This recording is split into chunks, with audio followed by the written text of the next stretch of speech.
안녕하세요, 독일가시입니다. 오늘은 집에서 호접난 꽃을 농장에서처럼 크고 풍성하게 피울 수 있는 3가지 방법을 알려드리려고 합니다.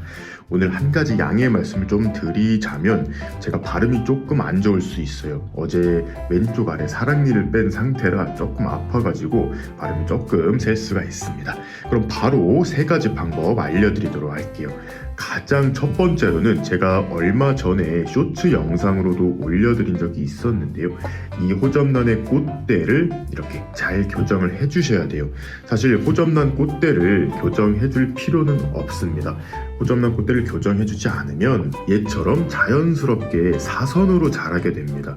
호접란 꽃대가 이렇게 사선으로 자라는 이유는 이 꽃대가 햇빛을 따라가기 때문인데요. 우리가 농장에서 길러진 호접란들을 보면 이렇게 일자로 쫙 뻗은 그런 꽃대를 볼 수가 있어요. 그런 꽃대 같은 경우에는 물론 농장에서 이렇게 지지를 해주기도 하지만 농장 자체는 햇빛이 옆에서 들어오는 게 아니라 비닐하우스라서 위에서 내려오는 그런 각도가 생겨요. 그러다 보니까 호접란 꽃대가 자연스럽게 위를 향해 잘 자라납니다. 그럼에도 농장에서도 조금 더 올바른 꽃대를 위해서 이렇게 지지대 작업을 해주기도 해요. 그런데 저 같은 경우는 이렇게 호접란 꽃대를 작년까지만 해도 교정해주지 않고 그냥 자연스럽게 자라는 대로 놔두고 키웠었어요. 그 모습도 너무 아름답긴 하지만 올해는 이렇게 전체적으로 다 꽃대들을 조금씩 위로 세워놨는데요. 호접란의 개수가 많아지면서 이 꽃대들이 다 사선으로 자라니까 공간 효율이 조금 나빠지더라고요. 그래서 올해는 이렇게 지지대를 한번 세워봐 줬습니다. 그 쇼츠 영상에서 알려드렸던 것처럼 이렇게 한 10cm 정도 됐을 때 아직 말랑말랑할 때 이런 식으로 지지대를 세워주시는 게 좋아요. 지금 대부분의 호접란들은 교정이 다 되어 있는 상태라서 요거 한번 교정하는 거를 살짝 보여드릴게요. 너무 이 꽃대가 자라있는 곳에다 꽂는 게 아니고 이렇게 보시면 이파리들을 살짝 들추면서 나와야 되기 때문에 한 여기 정도에다가 그러니까 호접란 꽃대를 세웠을 때 딱 요 각도 있죠. 그러니까 화분 거의 바깥 부분 요쯤에다가 꽂아주시면 돼요. 수채로 되어 있기 때문에 이렇게 싹 꽂아주면 잘 꽂아집니다. 이렇게 해놓은 상태에서 얘를 이렇게 들어 올려서 이런 핀 같은 걸 활용하시면 좋아요. 이렇게 딱 해주면 일자로 교정이 완료가 됩니다. 요거 같은 경우에는 이렇게 좀 가느다래서 조금 쉽게 되지만 조금 대형종의 이런 호접 꽃대들 같은 경우에는 너무 길어져서 딱딱해지면 교정하다가 부러뜨릴 수가 있거든요. 너무 작았을 때도 부러지기 쉽고 이미 길어진 상태에서 경화가 된 후에 교정을 할 때도 부러지기가 쉬워요. 딱 진짜 한 15cm, 한 뼘 정도 됐을 때 이렇게 세워주시면 건강하고 이렇게 안전하게 세울 수가 있습니다. 여기서 그럼 호접란 꽃대를 올려야 꽃대를 교정을 하든지 뭐 하든지 할 거 아니에요? 라고 질문을 하실 수도 있는데요. 요즘에는 제가 이 호접란 꽃대 올리는 영상을 3년 전부터 올리다 보니까 많은 분들이 집에서 호접란 꽃대 올리기에 성공들을 많이 하고 계세요. 물론 집에서 호접란 꽃을 피워내는 것만 해도 굉장히 잘하신 거거든요. 기본적으로 호접란은 가정집 베란다 기준으로 10월 달에 자연적으로 꽂는 분화가 됩니다. 밤 온도가 18도, 그 다음에 낮 온도가 25도 정도, 그러니까 일교차가 한 7도 정도 되는 그런 날씨가 한 달 정도 지속이 되면 이렇게 호접란의 잎과 잎 사이에 이 겨드랑이에서 꽃대가 출현하게 되는데요. 지금쯤이면 아마 호접란 꽃대를 올린 분들이라면 이 정도 성장을 했을 거예요. 더 늦기 전에 꽃대 교정을 한번 도전해 보시고요. 이제 호접란 꽃대를 교정해 줬다면 이 호접란을 좀 꽃을 많이 피우게 해보면 좋겠죠.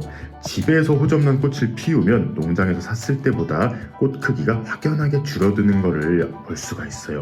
그리고 꽃송이 자체도 많이 줄어들죠. 저 같은 경우에는 베란다에서 겨울을 납니다. 물론 이렇게 보시는 것처럼 저는 베란다와 거실 사이 문을 좀 열어둬서 겨울에도 이 한밤의 온도가 10도 이하로 떨어지진 않아요. 이 호접란 같은 경우에는 물론 너무 추운 온도 한 7도 아래로 내려가면 냉해를 입기 쉽기 때문에 웬만한 가정집에서는 그냥 실내로 거실로 옮기시는 게 가장 좋은데요. 그러면 온도는 맞지만 빛이 조금 부족해질 수가 있어서 이 꽃달림이 조금 적어질 수가 있고, 이 꽃대도 너무 빨리 자라다 보니까 웃자라는 경우도 굉장히 많아요. 그래서 부득이하게 실내로 들일 시에는 식물 등의 도움을 조금 받는 것도 굉장히 좋은 방법인 것 같습니다. 저 같은 경우에 베란다에 이렇게 겨울에도 놔두는 이유는 꽃달림을 좀 더 많아질 수 있도록 하기 위함인데요. 이 호접란 꽃대는 조금 낮은 온도에서 성장이 조금 더뎌요. 성장이 더디다는 말은 조금 조직이 촘촘하게 자라면서도 꽃대가 더 많이 생길 수 있다는 것을 의미하거든요. 그래서 너무 급하지 않게 겨울 동안 베란다에서 이렇게 관리를 하시면 꽃대도 조금 실내에서보다 천천히 자라면서 웃자라지 않고 꽃망울도 더 많이 달아줄 수가 있어요. 세 번째는 비료를 조금 챙겨주는 거예요. 이 호접란 꽃대가 올라왔을 때 비료를 챙겨주면 조금 더 풍성하고 큰 크기의 꽃을 피워낼 수가 있는데요. 저 같은 경우에는 물 줄 때마다 액체 비료를 함께 섞어서 줘요. 특히 이 호접란을 키우다 보면 꽃대 올리고 나서 그리고 겨울철에 물을 어떻게 줘야 되는지 질문이 굉장히 많이 오거든요. 저 같은 경우에는 이렇게 수태로 관리를 하잖아요. 이렇게 건수태가 파스락파스락 거리는 소리가 들리면 한 번에 밑에까지 물이 쭉 빠질 정도로 물을 주는 편입니다. 지금 한 2년 반에서 3년째 이렇게 흙에서 키우는 호접란 같은 경우에도 똑같아요. 일반 관엽식물들 키우는 것처럼 겉흙이 이렇게 말라서 이 상토의 색깔이 좀 옅어지면 이때 똑같이 물을 줍니다. 그리고 저는 지금 실험 삼아서 이렇게 다시망에다가 오스모코트라든지 마감프 K 이런 것들을 좀 섞어가지고 여기에 그것도 조금 들어있어요. 유기질 비료 중에 하나인 유박도 이렇게 몇 알갱이 넣어서 한번 실험을 해보고 있습니다. 요거 같은 경우에는 효과가 정말 좋으면 제가 또 한번 영상으로 다뤄보도록 할게요. 그런데 저는 이렇게 좀 위에서 뿌려주는 비료라든지 고형 비료는 조금 피하고 있고, 액체 비료를 쓰는 이유가 자칫 잘못해서 이 수태 안에 비료 성분이 너무 많이 남아있게 될 경우에 뿌리가 조금 상할 수도 있거든요. 그래서 액체 비료를 사용을 합니다. 액체 비료 같은 경우에는 저는 그냥 하이포넥스에서 나온 개화용 비료를 사용을 해요. 개화 촉진제라고 하는데 광고는 아니고요. 요거 같은 경우에는 이제 200에서 500배 정도 희석해서 사용하라고 나와 있습니다. 이렇게 보시면 비료는 여기 맨 앞에가 NPK, 질소, 인산, 칼륨이라고 보시면 되는데 질소가 0이고 중간에 인산, 그러니까 꽃을 좀 피워주고 열매를 튼실하게 맺을 수 있는 그런 성분이 많이 들어가 있는 그런 비료예요. 요거 같은 경우에는 제라늄을 키우시는 분들은 필수로 사용하시는 건데 저는 이렇게 겨울에 꽃대를 올리면 개화기용 비료를 물에 타서 주고 있습니다. 저 같은 경우에는 이렇게 호접란의 개체수가 많다 보니까 보시는 것처럼 압력으로 이렇게 물을 줄 수 있는 요게 세차용품 중에 하나예요. 세차용품 파는 데서 이런 것도 판매를 하는데 화학약품에 좀 내성이 있는 그런 제품으로 구매를 해서 지금 한 3달째 잘 사용을 하고 있습니다. 지금 물이랑 개화 전용 비료, 개화기 비료를 비율별로 잘 섞어가지고 이렇게 충분히 주고 있는데요. 물 주는 시간을 조금 주의하시면 더 좋아요. 지금 시간은 오전 9시예요. 이제 오전 햇빛이 막 들어오기 시작을 하는데요. 겨울철에는 밤에 이렇게 물을 좀 잘못 줬을 때 저 같은 경우에는 거실이랑 베란다 문을 열어서 조금 따뜻하게 유지가 되지만, 그렇지 않은 집에서는 갑자기 막 한파가 와서 베란다 온도가 급격하게 떨어질 수가 있어요. 그럼 무슨 문제가 생기냐면 이렇게 아직 말라버리지 않은 물방울들이 차가워지면서 밑에 상처를 주거나 꽃대 이런 데도 조금 얼어서 문제가 생길 수가 있습니다. 그래서 물을 주실 때는 이렇게 저처럼 오전 햇빛이 막 뜨기 시작할 때 주시면 굉장히 좋아요. 올해는 특히 호접란 꽃대가 굉장히 많이 올라왔어요. 요거 같은 경우에는 다이소 그 재료로만 키우던 그 호접란을 이렇게 토분의 수태로 옮겨줬는데 얘도 바로 이렇게 꽃대로 올려줬고요. 그리고 독일에서 데려온 호접란 삼총사예요. 이렇게 3개가 얘네들도 다 꽃대를 올려줬습니다.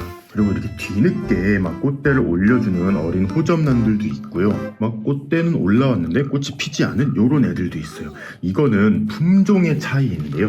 지금 보시면 제가 오늘 설명드리는 호접란들의 경우에 온도 편차에 의해서 이렇게 꽃대를 올리는, 그러니까 약간 꽃대가 직립으로 자라는 그런 품종의 호접란들이에요. 대부분 화원에서 판매되는 호접란들이 그런 개체의 피를 물려받은 애들이 많아서 이런 애들에 해당되는 이야기이고요.